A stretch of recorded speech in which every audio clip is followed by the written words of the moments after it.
So we're going to start talking about arc functions in this video, and what we want to do is to have an arc value and then figure out what the other trig values for that arc value is. So starting with arc sine of x. Let's say y equal to arc sine of x. What is the output of an arc function? It's always a value, an angle value, theta.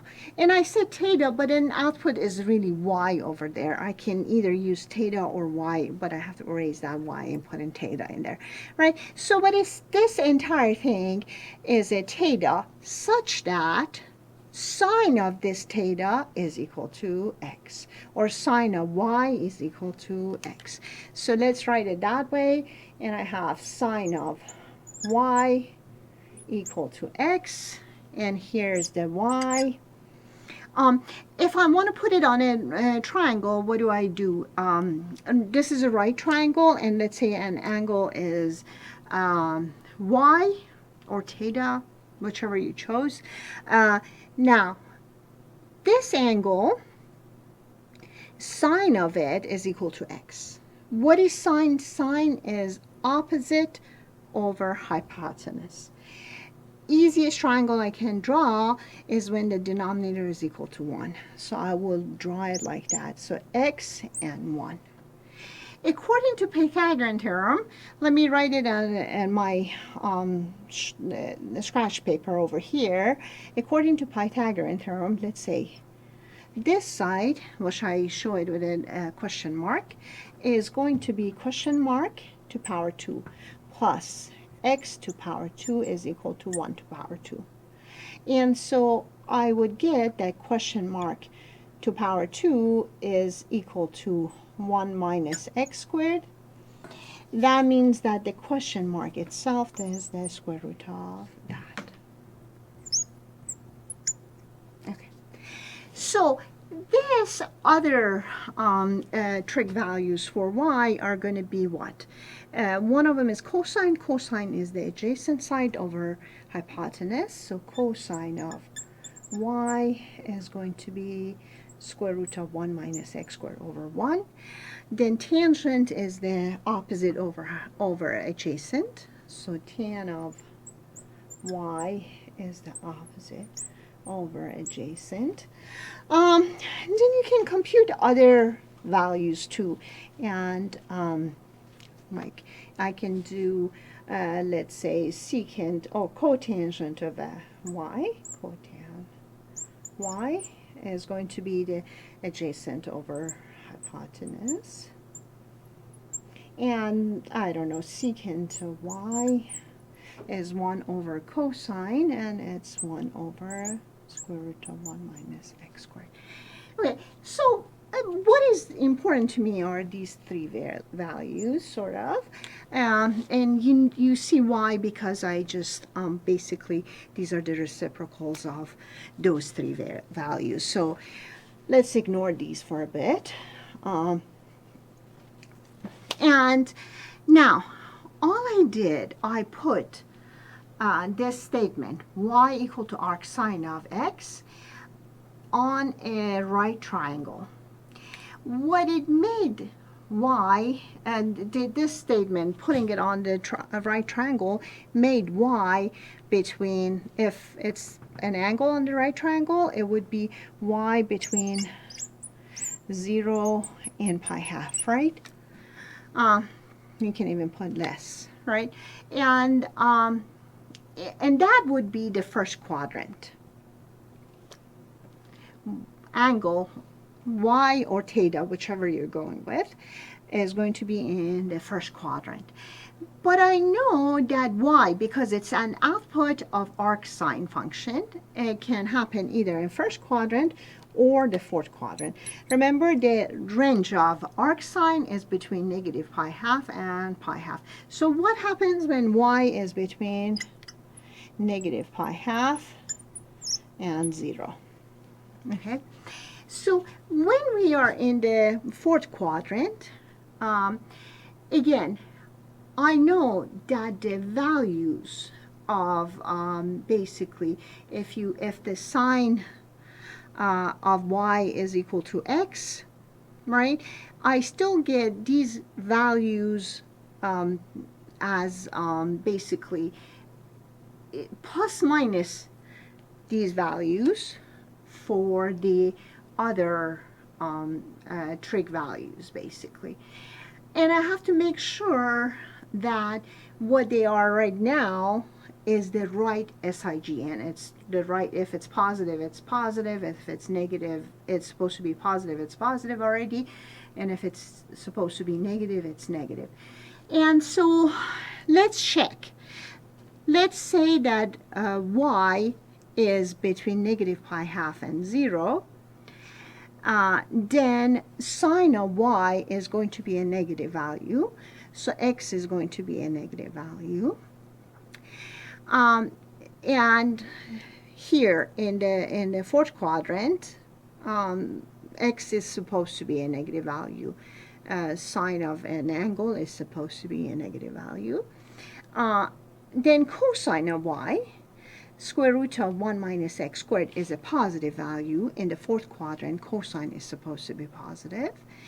Tangent of y is x over square root of 1 minus x squared. X, if y is between negative pi half and 0, x is supposed to be negative. And in here, x is negative, and the denominator is positive. Therefore, tangent of y is going to be a negative value. And that matches the SIGN of all the trig values for y, basically. So this right triangle matches, it makes everything work for in a first quadrant or the fourth quadrant. And that's the beauty of it. And this is going to be true, by the way, for arc cosine and for arc tangent. And then I'll talk about arc secant, and you see that, and that one does not match, basically. So here's the first part, and these are useful for us. What we do is trig substitution, and in trig substitution, you sort of need to know if you're taking y to be arc sine of x, you need to know what other trig values are in there, basically. Now, let's do the same story that we did here for arc cosine. I just go faster because I explained that a lot more. Here, again, I can name the arc cosine of x as theta, or I can name it as y. Anyway, y is an angle in the, we start with y and an angle in the right triangle. Then this means that basically this statement says that cosine of, if output is, you can choose whichever you want, but I'm still using y. If output is y, this means that cosine of y is equal to x. That is that adjacent side divided by hypotenuse is x over 1. Now again, if I do the Pythagorean thing that I did over here, and I'm not repeating it again, I get 1 minus x squared square root of that on this side. So this one is the question mark. And now I can compute sine of y. Sine of y is going to be basically is going to be opposite over hypotenuse, and that would be 1 minus x squared. And then tan of y is going to be opposite over adjacent. And then you compute all the other ones that you need to compute, and you see you get all these other values like secant of y, or cotangent of y, or cosecant of y. Two things. The first thing is that, again, because y is between 0 and in the triangle is between 0 and pi half, I have to make sure the other quadrant that our cosine the range of arc cosine exists, matches all these. And how do I do that? So this, I covered quadrant 1. Arc cosine of x, the range of it is quadrant 1 and quadrant 2, right there. So basically, in quadrant 2, if I'm in quadrant 2, whatever y value is, it puts me in quadrant 2. That y value is going to be, y is between pi half and pi, puts me in the quadrant 2. And in there, cosine in quadrant 2 is going to be negative value. So x is going to be negative. And then when x is negative, I know that in quadrant 2, sine is positive. And here, square root of 1 minus x squared is positive. So that one is SIGN is okay. And tangent to y over here in quadrant 2 is supposed to be negative, but x was negative, the numerator was positive, therefore tangent to y is going to be positive. So not only this works for the right triangle, but also works for the second quadrant. That's a good thing to know, basically. Some other ways that people express these things, I didn't do it for this one, let's do it for this one, because that was a lot of material for that one. But here, I can replace y by its value and write these statements as cosine of arc cosine of x is equal to x, and then sine of arc cosine of x equal to square root of 1 minus x squared, and tan of arc cosine of x equal to square root of 1 minus x squared over x. That's the other thing that I wanted to say, and you can do the same thing similarly over there. The last part is the arctan.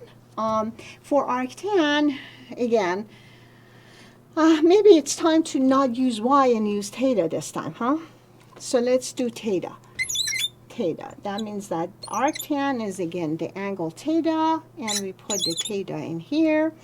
And this statement says tan of theta is equal to x. So let's write it down. Tan of theta equal to x.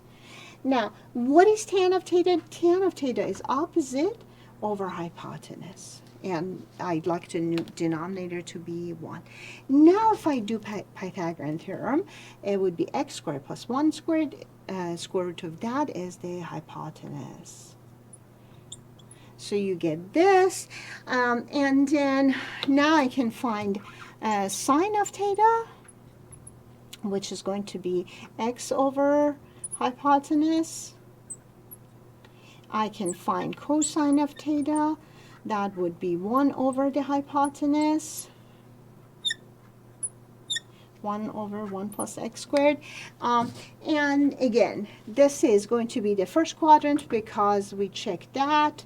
What is the output? What is the range of arctan of x? That's the first quadrant. And fourth quadrant, it matches the output. It's except not quite, because the range is going to be open minus pi half and pi half. So now I have to figure out between negative pi half open and 0 if this part, these values are going to match. And so I want to make sure the SIGN matches. Over here, if tangent of x is negative, it's going to be in the fourth quadrant, and that's x is negative, and in the fourth quadrant, sine is going to be negative value. So sine of theta over here is negative over positive, is negative value. And in the fourth quadrant here, cosine is supposed to be positive. It's positive over positive. So all these SIGNs match. And that is important again. Now, if I want to rewrite this in the terms that I rewrote over here, it's tan of arctan of theta of x, sorry, tan of x is equal to x, and sine of arc tan of x is equal to x over 1 plus x squared. Cosine of arctan of x is equal to 1 over 1 plus x squared. And I'm done with this. I'll come back with the arcsecant after this.